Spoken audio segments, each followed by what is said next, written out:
Yeah. So ఏంటి అంటే ఇప్పుడు మళ్ళీ ఆర్టిస్ట్గా చేయటానికి ఫ్లెక్సిబుల్గా ఉన్నావా? మనిషి నోస్ మల్లేష్ తర్వాత హీరోగానే చేద్దామని అలా ఏమన్నా ఫిక్స్? లేదు సార్, సినిమా నా పాయింట్ ఆఫ్ వ్యూలో చెప్తాను సార్. ఈ క్వశ్చన్ నన్ను మొన్న కూడా అడిగారు Q&Aలో. Sir, cinema is not about competition, it's about contribution. Choice కదా.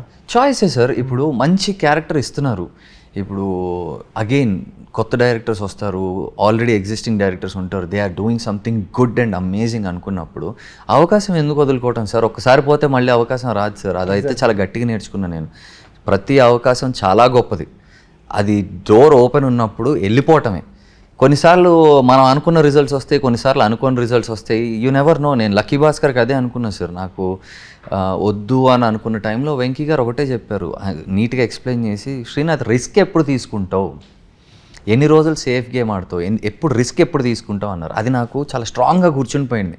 వెంకీ గారి మాటలు, that's deep return in my head. నేను ఇంకా ఫిక్స్ అయిపోయా, ఓకే ఏదైతే అయింది రైట్. నా డైరెక్టర్ నన్ను నమ్ముతున్నారు. ద పాయింట్ ఈజ్ వెంకీ గారు నన్ను నమ్మారు, ఈ క్యారెక్టర్ నువ్వు చేస్తే బాగుంటుంది అని నమ్మారు. ఒక డైరెక్టర్ నమ్మిన తర్వాత నేను ఇంకా ఆగటం ఎందుకు సార్? నాకు మళ్ళీ అక్కడ నుంచి చేసుకున్నారు. ఇంకో డైరెక్టర్ డయాస్ మీద మిమ్మల్ని గుర్తించారు సార్, త్రివిక్రమ్. అది ఆయన గొప్పతనం సార్, ఆయన గొప్పతనం సార్.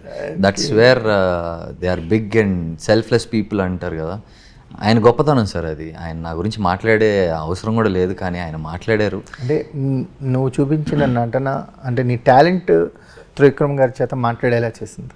అంటే ప్యూర్లీ టాలెంట్ బేస్డ్ అనమాట త్రివిక్రమ్ గారు మాట్లాడటం. సీనే అద్భుతంగా రాశారు సార్, దాంట్లో డైలాగ్స్ కూడా చాలా అద్భుతంగా ఉంటాయి, అవి గుచ్చుకుంటాయి సార్.